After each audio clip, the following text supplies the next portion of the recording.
It's another day in the transfer window and we have got a done deal for Arsenal. But before we get into that, make sure you go down and you drop a like on the video. We had 250 new subscribers from yesterday's transfer update. If you haven't already and you enjoy the content, please leave a like and hit that subscribe button. 93% of everyone who's watched the content throughout August is not subscribed, so please join the community. The road to 100k is well and truly on. Ethan Nwaneri has signed a new 5-year contract until June 2030. Fabrizio Romano put this out. Official, confirmed. Ethan Nwaneri signs new 5-year deal at Arsenal as expected. This academy is producing some unbelievable talent from Bukayo Saka, Max Dowman, Ethan Nwaneri, and of course, Miles Lewis-Skelly. Now, I'll be brutally honest with you guys. Arsenal, in their game against Villarreal, lacked creativity. Excuse me. They lacked creativity. They lacked a bit of an identity in the final third. You've got an elite goal scorer in Victor Gyökeres. You've got world-class centre-backs in Gabriel and Saliba. You've got a world-class talisman in Bukayo Saka who can create, who can score goals, who can do it all. The guy played at left-back, for Christ's sakes.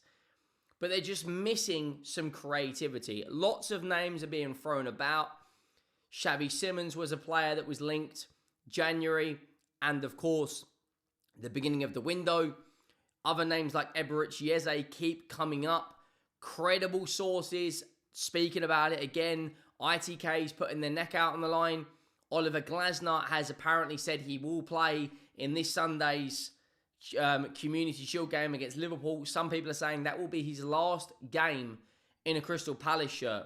But I want to get through this report, which has come out today from, I believe it was Time Sport, who've got a lot of credible journalists on working for them.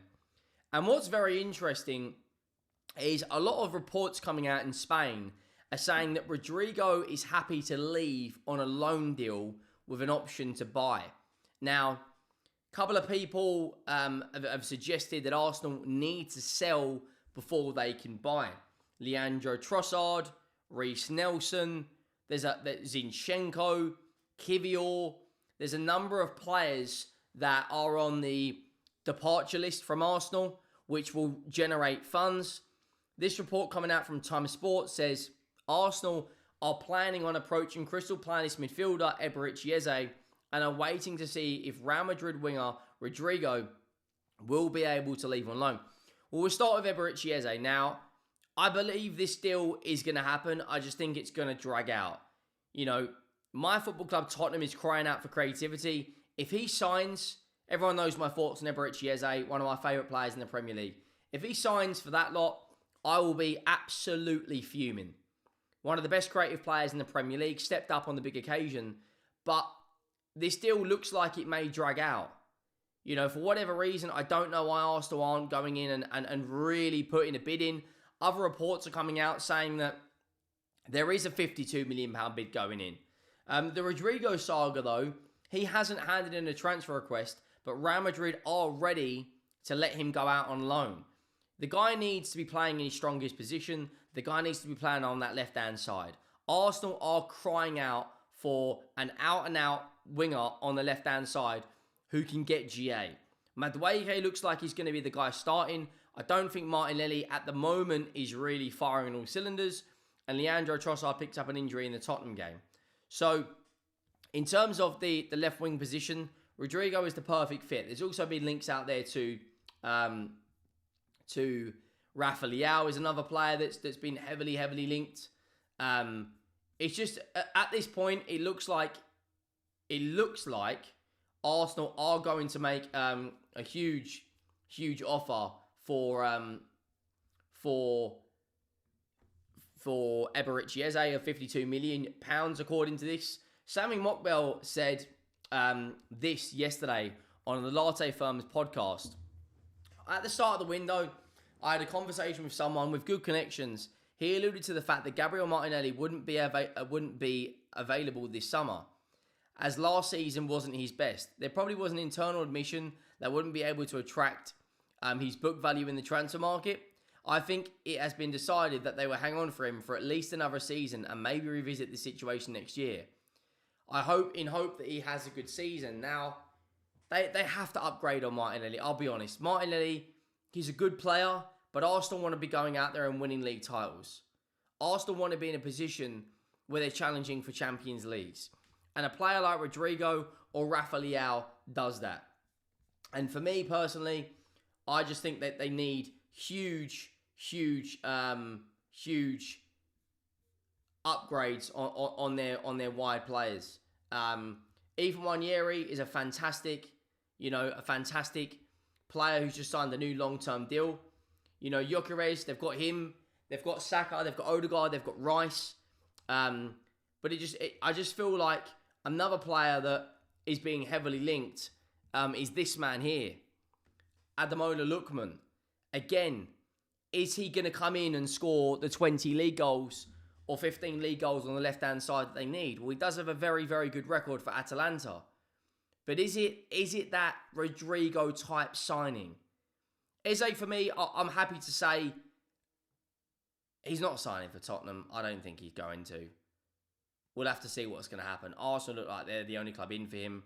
The £52 million bid that is being reported. We'll have to wait and see if that happens. Ademola Lookman has been offered to Arsenal by an intermediary on behalf of Atalanta. However, Eberechi Eze is the Gunners' main target, and the Nigerian is still waiting for Inter Milan. How long can he wait though? This Lookman saga has been dragging on all window. Like, if you're an Inter Milan fan, you've got to be sitting there at this point going, when is this actually going to happen? Just like Arsenal fans are probably sitting there thinking, when is the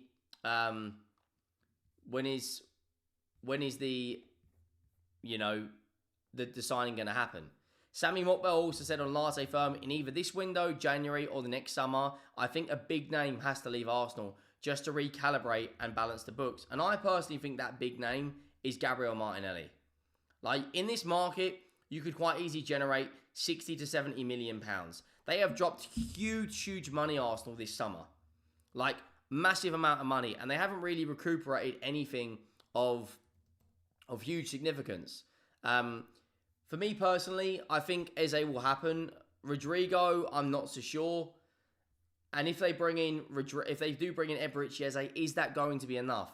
When you look at this current season's transfers, when you look at outgoings, they haven't generated anything really. They've got 8 million euros and that's including, I think that's Tavares and Marquinhos. Like, that really isn't a lot. When you look at Chelsea, are getting nearly 300 million euros. Liverpool are going to get nearly 300 million euros. A big name has to leave. You've brought in some really good signings. Zubimendi, Gyökeres, Madueke, Mosquera, Norgard, Kepa Arrizabalaga. That generates up to 224 million euros. For easy numbers, 200 million pounds. You add on Eze and maybe a Rodrygo, that is going over 300 million euro. Fabio Vieira is another player. The players that you can see on the left-hand side there, Fabio Vieira, Reece Nelson, you're all returning back from their loan deals, back to Arsenal. Majority of them are going to go. I personally believe Fabio Vieira, I believe Leandro Trossard is likely, Reece Nelson and Zinchenko all leave. That will probably generate you 60 to 70 million pounds in this window. Kivior, you could quite easily get 40 million. I don't think it's the right deal personally to sell him. But in terms of Eberechi Eze, in terms of his, they have to get this one done over the line, and they have to get this one done very soon. Now, this was Ben Jacobs' report last month. He said, Arsenal still have Eberechi Eze high in their thinking, as exclusively revealed. Some initial talks have taken place with Crystal Palace, who have made it clear they want 60 plus 8 million release clause, would need to be triggered or matching. Arsenal now considering whether to make a bid and to try a lower number to test that op position. Now, the reason why I'm bringing that up is that release clause, the date of that release clause has changed now. So that release clause apparently isn't active anymore. So Crystal Palace can essentially demand what they want for him. Now, this report, I've seen this fly around all day. Arsenal are set to bid 52 million for Crystal Palace star Eberechi Eze, with the versatile midfielder reportedly keen on joining Mikel Arteta's side per Team Talk. Now, Team Talk people are going to say they're not very reliable. They were the first people to break the news of Ange Postecoglou getting sacked. So, I have seen this fly around the socials all day. 52 million is about right, I think, for the fee for Eberechi Eze. But there are going to be other teams looking at him. But I personally believe he chooses Arsenal. That's his dream, his agreed personal terms. Everything about Eberechi Eze for me is an Arsenal player. He's versatile, which is exactly what Mikel Arteta loves. He gets a high amount of goal contributions. He delivers in the big games. He ticks every single box. So for me, this 52 million deal, if they bid that amount of money, if that is actually legit, I think it happens. You know, I really, really do think it happens. At the end of beginning of July, Ben Jacobs followed up that tweet I just brought up saying Arsenal are exploring a deal for Eberechi Eze. Eze has a 68 million release clause, which is payable in installments. Now, Alex Crook, I believe, quoted part of that as well. There was a report that was suggesting that he believes that the release clause isn't active anymore. And there's quite a few people now suggesting that Jamie Dickinson's, I don't know how reliable this guy is. Apparently he's a football agent. He come out and said the following, that Arsenal are preparing a 60 million bid for Crystal Palace. The Gunners are looking to offload Fabio Vieira to Stuttgart first and are hoping to regroup the 34 million it took to prize him away from Porto. Eze is keen on the move at the Emirates. He said he wants his clarity on the future before Palace showpiece. Now, obviously, Oliver Glasner has confirmed that Eberechi Eze will be playing in this Sunday's game against Liverpool for the Charity Shield. Oliver Glasner said on this interview, the African Guna has quoted it, and he said he will play Sunday definitely. So, is that going to be his last game for Crystal Palace? For me, probably. Let me know your thoughts. Make sure you drop a like. Make sure you hit that subscribe button. And I'll see you soon.